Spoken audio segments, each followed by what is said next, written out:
Di sini indikator pilihan dari PMM kemarin ada 8 indikator pilihan. Di sini saya memilih tentang refleksi program pengembangan kompetensi guru. Bapak Ibu, di sini program pengembangan kompetensi guru itu apa? Yaitu inisiatif yang bertujuan untuk meningkatkan kualitas dan kemampuan profesional guru melalui berbagai kegiatan pelatihan, bisa diantaranya workshop dan pendidikan berkelanjutan. Pengembangan program kompetensi guru ini sangat penting. Kemarin ketika kita membuat kinerja lewat PMM itu ada program pengembangan kompetensi guru, walaupun pengembangan kompetensi guru itu tidak dinilai tetapi ikut dipertimbangkan. Jadi sebagai guru, kita sebagai guru itu selain melaksanakan praktek observasi di kelas dan juga nanti ada pengembangan kompetensi yang kita sebagai guru perlu mengumpulkan. Kemarin kita minimal berapa poin? 32. Minimal 32 itu yang kita cukupi. Pengembangan kompetensi guru itu bisa dilakukan melalui daring dan juga bisa melalui luring. Di sini kemarin ketika kita disuruh melakukan pengembangan kompetensi guru, ini Bapak Ibu sudah memilih, ada banyak pilihan ya. Di antaranya kemarin bisa melalui apa? PMM, terus bisa melalui webinar. Ada lagi bisa dengan observer ya. Kita melihat guru lain yang sedang mengajar, itu juga termasuk pengembangan kompetensi.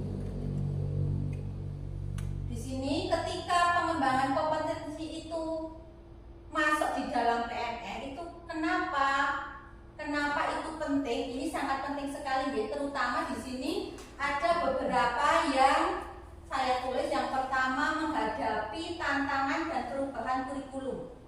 Untuk sekarang ini kurikulum kita masuk dalam kurikulum merdeka yang nantinya besok itu kurikulum merdeka itu diganti nama menjadi kurikulum nasional. Untuk SD kita tahun ini yang belum melaksanakan kurikulum merdeka itu 2 kelas, tapi untuk tahun ajaran yang akan datang kelas 1 sampai kelas 6 itu sudah melaksanakan kurikulum merdeka semua yang akan diganti dengan kurikulum nasional ya. Yang pertama, menghadapi tantangan dan perubahan kurikulum. Maka penting sekali kita sebagai guru itu terus belajar, terutama nanti dengan pengembangan kompetensi. Yang kedua, meningkatkan profesionalisme guru. Dan yang ketiga, tentunya ketika kita sudah belajar, profesionalisme kita sudah meningkat, nanti juga akan alurnya ke murid. Jadi nanti di kelas itu juga pasti akan kualitas pembelajarannya menjadi meningkat ketika kita sudah belajar dengan banyak hal. Tujuannya apa Bapak Ibu tentang program pengembangan kompetensi guru ini? Yang pastinya tujuannya kembali ke guru ya, yaitu nantinya guru itu bisa memiliki keterampilan dan pengetahuan yang up to date sehingga mereka dapat memberikan pendidikan yang efektif dan relevan bagi siswa. Kita sebagai guru, kita melihat dari tahun ke tahun itu semakin banyak hal-hal baru yang harus kita pelajari.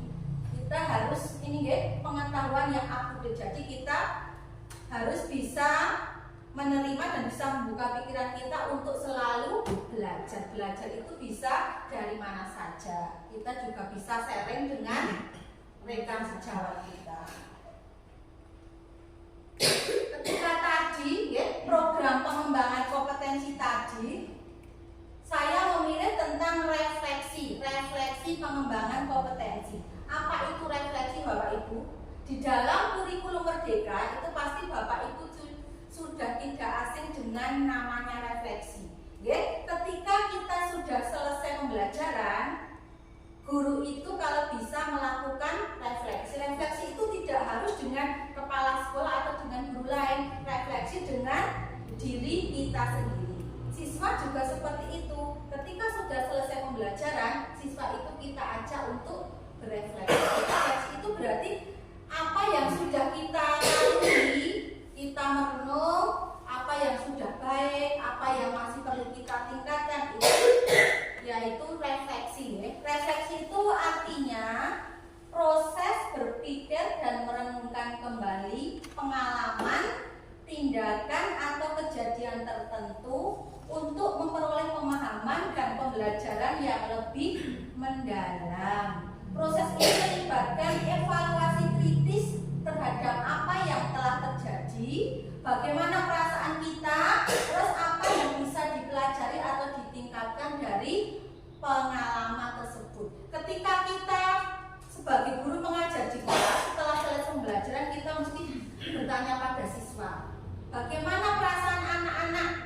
setelah mengikuti pembelajaran hari ini. Itu juga termasuk refleksi. Jadi anak itu bisa merenung dan bisa mengingat lagi dari awal tadi anak masuk mulai belajar sampai siang itu apa yang sudah dipelajari, apa perasaannya. Tentunya ketika anak itu senang, ya, ketika anak itu senang, kira-kira materi-materi guru yang disampaikan itu di anak itu bisa maksimal atau tidak? Maksimal. Tapi kalau anak itu belajarnya tidak dengan hati senang atau bosan atau jengkel, mesti tidak maksimal walaupun guru itu sudah dengan metode yang menarik. Jadi bagaimana caranya dalam suatu pembelajaran itu dibuat yang menyenangkan, tetapi menyenangkan itu juga materinya masuk. Jadi belajar sambil bermain dan bermain sambil belajar. Tapi kalau anak hanya menyenangkan saja, nanti materi tidak tersampaikan. Ya, ini aspek penting dari refleksi. Yang pertama, kesadaran diri. Ketika saya sebagai kepala sekolah melakukan refleksi, itu juga dengan sadar. Bapak Ibu guru juga dengan sadar. Jadi kita itu merenung secara jujur apa yang telah kita lakukan, apa yang telah kita ajarkan kepada murid itu dengan kesadaran diri. Ya. Ini namanya refleksi. Jadi refleksi itu yang lebih bagus itu malah yang kita lakukan sendiri. Ketika kita dengan orang lain terkadang kan ada yang kita tutup-tutupin. Tapi kalau kita bisa dengan menulis itu malah terkadang jujur. Ya. Yang kedua, evaluasi. Kita bisa evaluasi ketika yang baik nanti kita teruskan, yang kurang maksimal nanti kita bisa meningkatkan ini dengan evaluasi. Yang ketiga, perbaikan diri. Ketika belum maksimal kita memperbaiki bagaimana caranya supaya kira-kira yang kemarin kita melakukan pembelajaran belum maksimal, yang akan datang kita lebih maksimal lagi. Itu dengan perbaikan diri. Yang keempat, dengan pembelajaran. Pembelajaran itu bisa dengan berbagai strategi atau metode-metode yang kira-kira nanti menarik. Metode refleksi bisa dengan diskusi, bisa dengan jurnal, bisa dengan observasi. Observasi itu bisa guru itu kepala sekolah yang mengobservasi, bisa dengan rekan sejawat saling mengobservasi.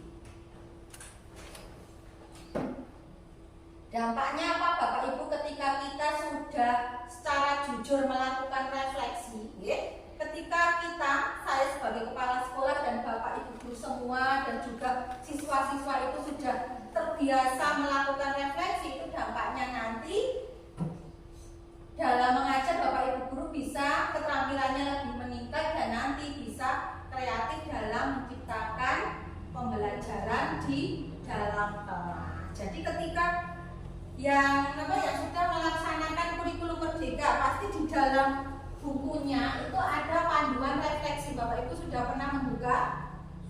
Refleksi itu, refleksi anak juga ada panduannya, refleksi guru ada panduannya. Kalau Bapak Ibu guru membuka, ketika di buku kurikulum merdeka ya, ketika kita sudah selesai seumpama satu bab, itu ada kolom refleksi. Jadi berharap Bapak Ibu guru itu bisa membuka dan secara jujur kira-kira apa yang sudah dilakukan atau belum. Nah, ini nanti coba Coba ya dibuka-buka itu yang refleksi guru. Siswa juga seperti itu, ada refleksinya. Ini dampaknya terhadap pembelajaran. Coba nih Bapak Ibu, di sini ketika kita sudah melaksanakan pembelajaran tahun 2023-2024 kan 1 bulan lagi berakhir ya. Selama 1 tahun ini kita sebagai guru itu sudah melakukan berbagai hal ya. Pengembangan kompetensi juga kemarin karena kita dituntut dalam PNM, kita juga mau tidak mau sudah membuat melaksanakan pengembangan kompetensi. Kira-kira ada dari Bapak Ibu yang bisa merefleksikan singkat saja apa yang Bapak Ibu sudah melaksanakan pengembangan kompetensi apa, kira-kira sudah maksimal atau belum, atau yang perlu nanti di tahun belajar yang akan datang kira-kira mau seperti apa kita belajar untuk berefleksi ya. Jadi nanti saya sudah pernah melaksanakan pengembangan kompetensi, ilmu yang saya dapat seperti ini, atau saya kurang maksimal, atau besok saya ingin seperti ini. Coba ya, mungkin dari Bapak Ibu bisa mencoba belajar untuk merefleksikan tentang pengembangan kompetensi yang telah dilaksanakan.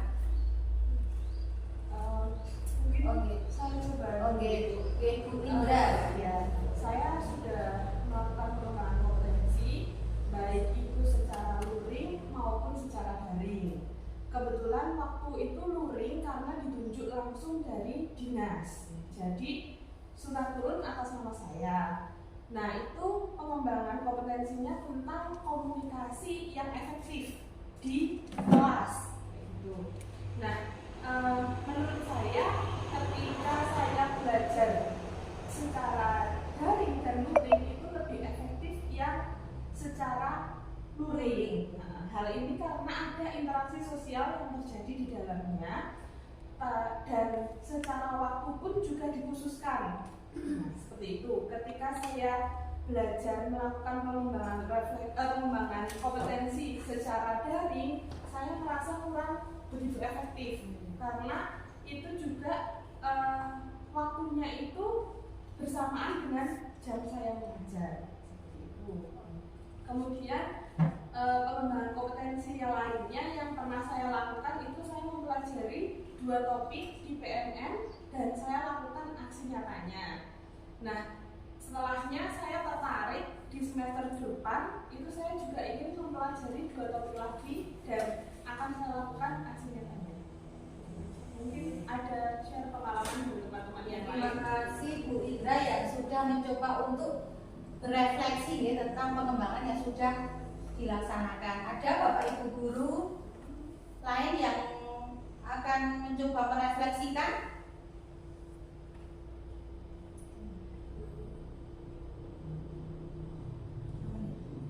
Coba, tapi Bu Indra ya, Bu Indra sudah merefleksikan tentang pengembangan kompetensi yang sudah dilaksanakan. Ada luring dan daring. Memang setiap seumpama daring juga ada kelebihan dan kekurangan, luring juga ada kelebihan dan kekurangan. Mungkin daring itu kelebihannya bisa fleksibel ya, kita bisa membuka kapan saja, tetapi itu kita tidak maksimal. Terkadang hanya kita mengejar absensi atau kita mengejar centang hijau, biasanya seperti itu. Tetapi ketika ada pengembangan kompetensi secara luring, ketika kita dituntut untuk hadir dalam satu ruangan dan berinteraksi, itu malah mungkin lebih maksimal. Tetapi ketika guru memilih untuk secara daring itu juga baik karena kita bisa memilih di jam apa yang kira-kira kita waktunya longgar, mungkin seperti itu.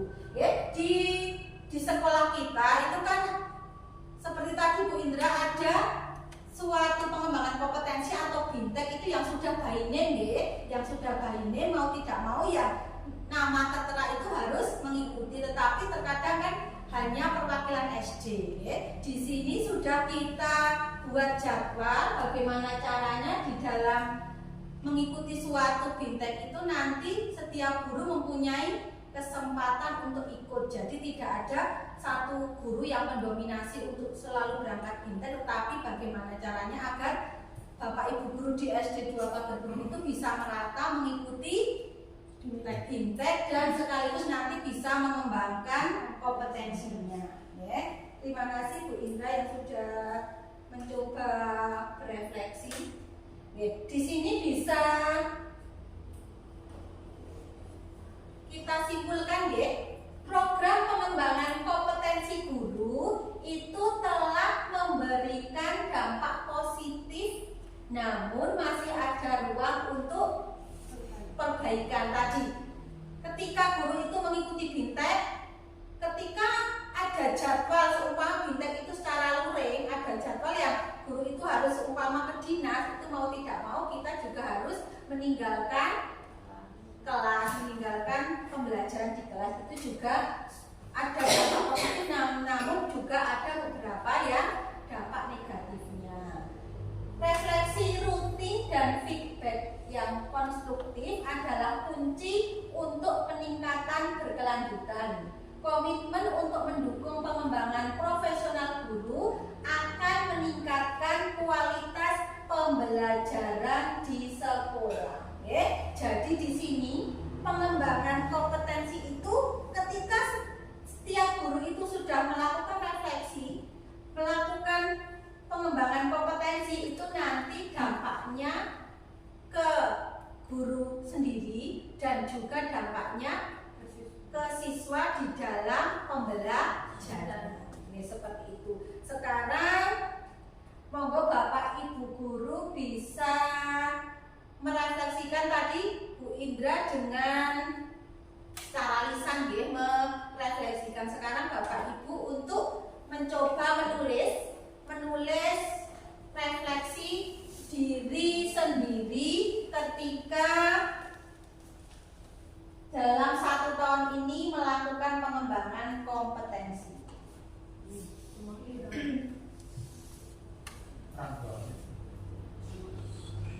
Oke, coba ditulis ya, Bapak Ibu untuk menulis apa saja pengembangan kompetensi yang telah dilakukan, apa yang belum ya.